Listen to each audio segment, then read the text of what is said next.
Hello student. आज हम lathe machine की सीरीज को आगे बढ़ाते हुए आज हम उसमें मेटल कटिंग थ्योरी को पढ़ेंगे। ठीक है, तो जो आपका लेथ मशीन है उसमें जो मेटल की कटिंग होती है उसकी थ्योरी क्या है और उसमें मेन कंपोनेंट क्या है और इसमें कितने प्रकार की चिप्स निकलती हैं, तो हम इन बारी चीजों को आज डिस्कस करेंगे, है ना। और यदि आप मेरे चैनल पर नए हैं तो आप चैनल को लाइक सब्सक्राइब कर ले और इसी प्रकार के वीडियो आपको मैकेनिकल रिलेटेड आपको इस चैनल पर मिलते रहेंगे। तो चलिए शुरू करते हैं। ठीक है, तो मेटल कटिंग थ्योरी। ठीक है, तो मैं आपको पढ़ के बताता हूं। देखिए, the process in which a thin layer of excessive material is removed by the waste shaped single point or multi point cutting tool with defined geometry from a workpiece through a process of extensive plastic deformation। मैं आपको इसको समझाता हूँ। इसमें actually metal cutting में होता क्या है कि इस प्रोसेस में आपका जो वर्कपीस का ऊपर का एक्सेसिव मटेरियल जो होता है उसको सिंगल पॉइंट कटिंग टूल की मदद से, सिंगल पॉइंट हो सकता है और मल्टी पॉइंट कटिंग टूल भी हो सकता है, उसकी मदद से उसको एक डिफाइन ज्योमेट्री प्रदान करना। ठीक है, जो एक डिफाइन ज्योमेट्री प्रदान करना उसके एक्सेसिव मटेरियल को रिमूव करके, है ना। और प्लास्टिक डिफॉर्मेशन का मतलब होता है कि वह दोबारा से और वह अपने शेप में नहीं जाएगा। दो प्रकार के डिफॉर्मेशन होते हैं, एक इलास्टिक डिफॉर्मेशन, एक प्लास्टिक डिफॉर्मेशन। तो इलास्टिक डिफॉर्मेशन में क्या होता है कि यदि यदि किसी बॉडी का शेप बदल जाता है तो वह अपना शेप दोबारा रिगेन कर ले, लेकिन प्लास्टिक डिफॉर्मेशन में ऐसा नहीं होता है। प्लास्टिक डिफॉर्मेशन में एक बार शेप जैसा हो जाता है तो वैसा ही रहता है। तो इसमें क्या होता है, प्लास्टिक डिफॉर्मेशन होता है। तो समझ में आया अपन को कि एक सिंगल पॉइंट कटिंग टूल या मल्टी पॉइंट कटिंग टूल के द्वारा आप एक्सेसिव मटेरियल वर्कपीस का निकालेंगे, एक जो भी डिफाइन ज्योमेट्री होगी उसको करने के लिए। ये कहलाती है आपकी मेटल कटिंग। और जो मेटल रिमूव होगा वो होगा क्या के फॉर्म में, चिप के फॉर्म में। ठीक है, ये तो हो गई एक डेफिनेशन मेटल कटिंग की। ठीक है, अब इसमें फैक्टर कौन कौन से होते हैं, चार फैक्टर होते हैं। एक तो वर्कपीस, दूसरा कटिंग टूल, तीसरा चिप और चौथा कटिंग फ्लूइड। ठीक है, वर्कपीस में कोई ज्यादा इंपॉर्टेंट नहीं है, वर्कपीस जो होता है वही वर्कपीस है। अब दो इंपॉर्टेंट होते हैं, एक होता है कटिंग टूल, एक होता है चिप। ठीक है, तो इस वाले वीडियो में हम चिप पे ज्यादा कंसंट्रेट करेंगे, है ना। और अगला मतलब आगे जो वीडियो आएगा उसमें कटिंग टूल के बारे में आपको बताऊंगा। तो हम इस पे चिप पे ज्यादा कंसंट्रेट करेंगे। अब जो मेटल कटिंग थ्योरी का जो एनालिसिस किया जाता है वो कैसे होता है, देखिए आप। ठीक है, अब आप इसमें देखिए, इसमें एनोटेशन कर ले। एनोटेशन में आप, ठीक है, टेक्स्ट स्पॉटलाइट ड्रॉ,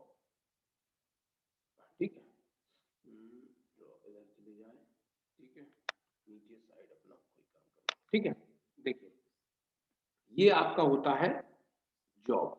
ठीक है, कार्यखंड जॉब।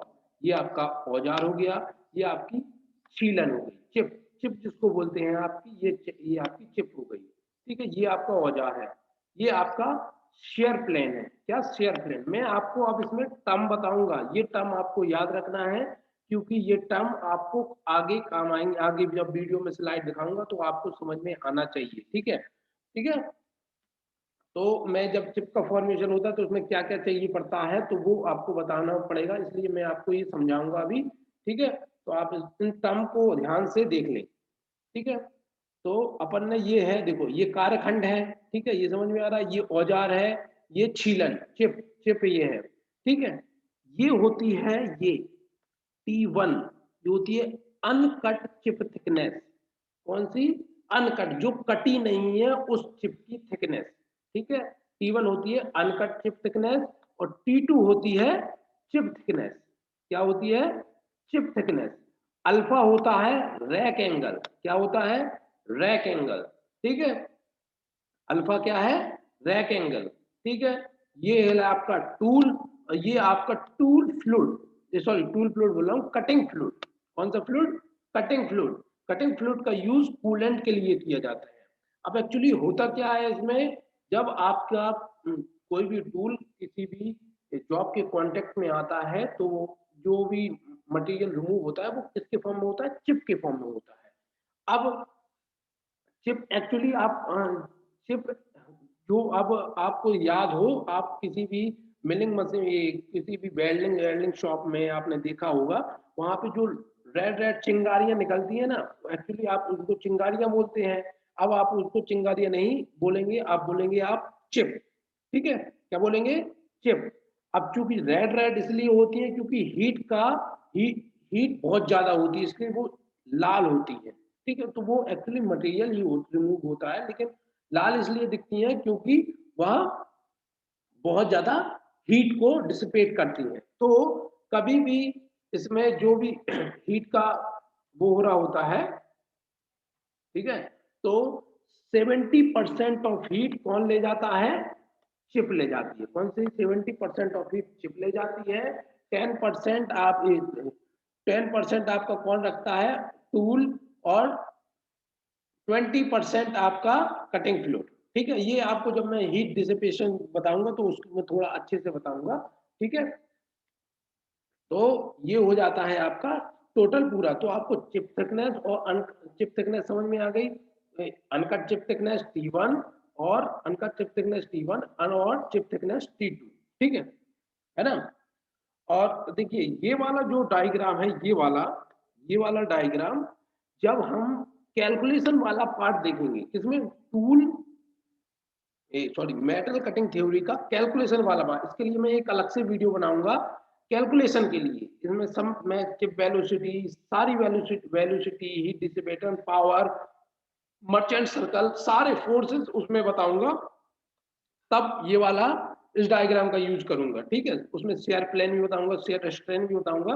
वो तब के लिए है, अभी के लिए ये सिर्फ मैंने ऐसे डाल दिया है कि यदि आपको समझ में आ जाए तो ठीक है। ठीक है, तो ये समझ में आ गया होगा, आइए आगे बढ़ते हैं अपन। ठीक है, तो ये पूरा मेटल कटिंग थ्योरी का पूरा प्रोसेस है। ठीक है, आगे चलते हैं अपन।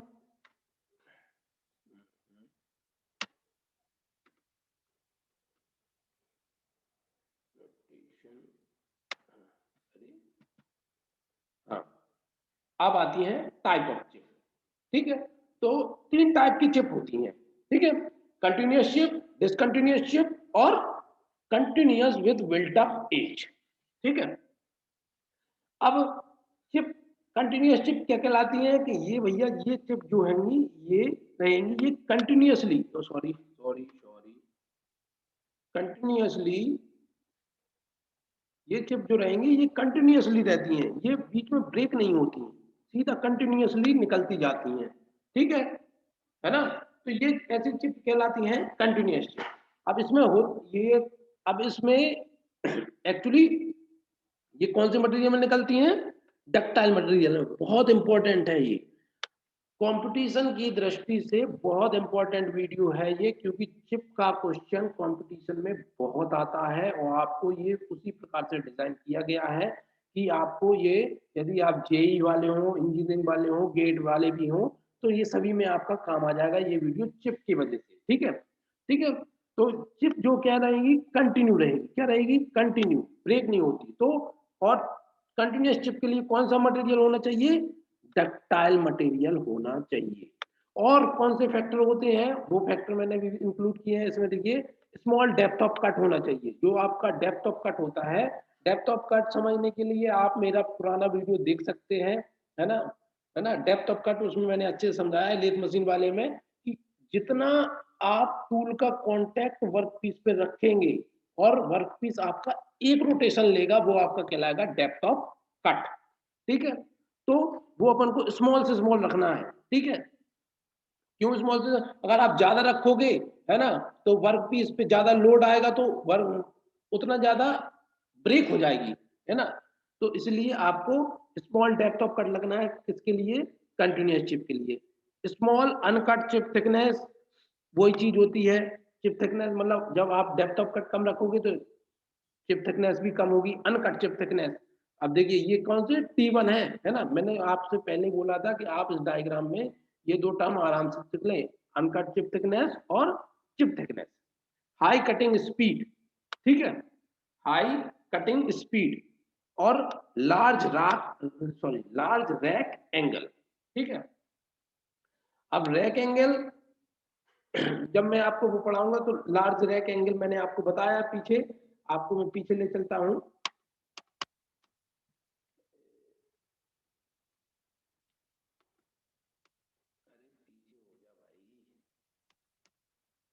देखिए ये वाला जो एंगल है ये ये जो एंगल है ये यहां से लेके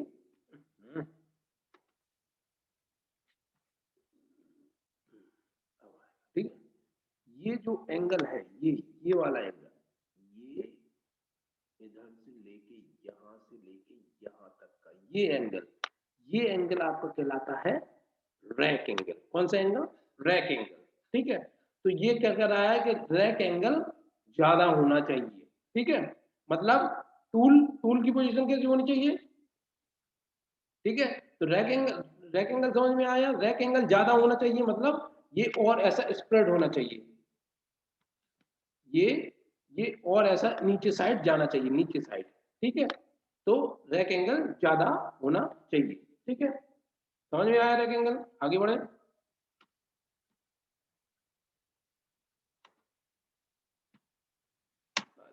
ठीक है, तो ये है आपका रैक एंगल ज्यादा होना चाहिए और कटिंग फ्लूइड सुटेबल होना चाहिए। कटिंग फ्लूइड सुटेबल होगा तो ज्यादा हीट जनरेट नहीं होगी, ठीक है।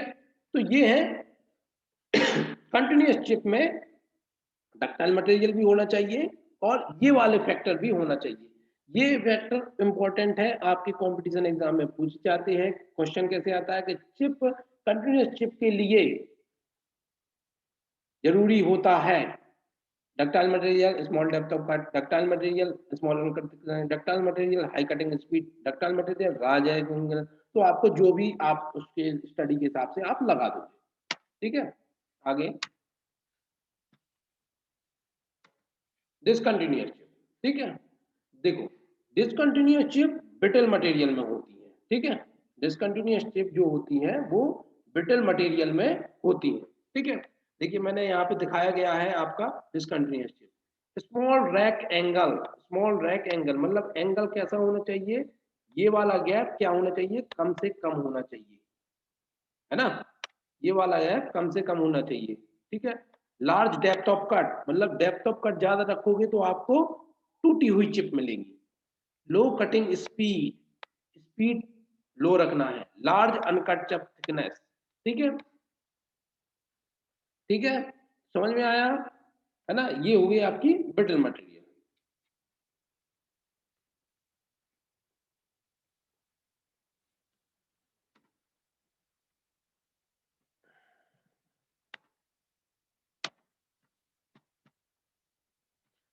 अब आती है तीसरे टाइप की, continuous with built up edge, ठीक है। ये थोड़ा सा इंपॉर्टेंट है, ठीक है। इसमें इसमें एक्चुअली होता क्या है, देखो दिस एक मिनट नोटेशन चालू कर लो, ठीक। These chips are formed with a ductile material machining, but due to high heat generation, localized welding of chip of the tool face take place in which responsible to make a knot formation। समझ रहे।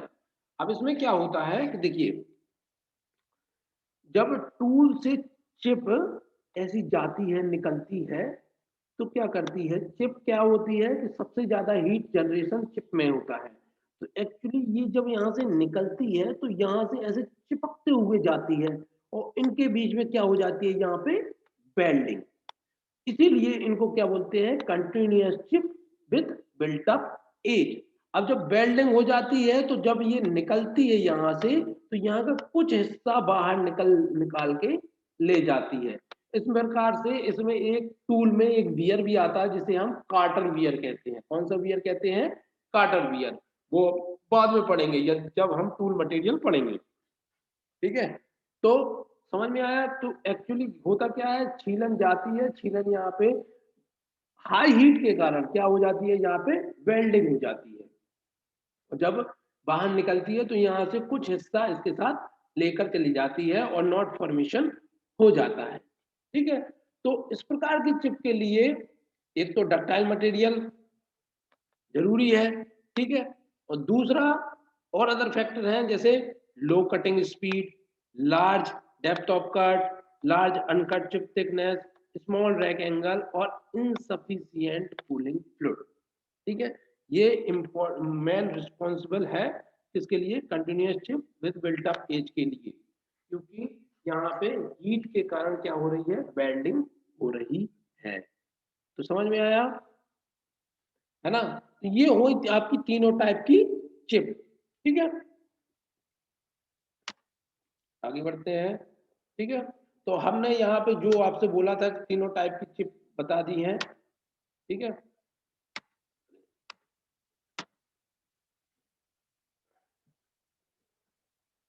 तीनों type की chip हो गई है। तो chip का question यदि अब आएगा तो आप मेरे ख्याल से उसको अटेम्प्ट करने के लायक है। तो ये है आपका आज, इसमें हमने आप इस वीडियो में आपने हम इसमें देखा कि हमने इसमें कटिंग मेटल कटिंग थ्योरी को पढ़ा। मेटल कटिंग थ्योरी के इंपॉर्टेंट फैक्टर क्या थे? इंपॉर्टेंट फैक्टर में से एक फैक्टर को अपन ने ले लिया था, किसको? चिप को। हमने चिप के टाइप बता दिए, चिप के बोल बता दिए, और इससे रिलेटेड जो ऑब्जेक्टिव क्वेश्चन, बहुत इंपॉर्टेंट ऑब्जेक्टिव क्वेश्चन पूछे जाते हैं आपके कॉम्पिटिटिव एग्जाम में, वो भी अपन ने कवर कर लिए। तो उम्मीद है आप सबको ये वीडियो बहुत पसंद आया होगा, है ना? और भी इसी प्रकार के वीडियो हम लाते रहेंगे। आप हमारे चैनल पर बने रहें और चैनल को लाइक, सब्सक्राइब और शेयर इसके वीडियो को जरूर करें। Thank you.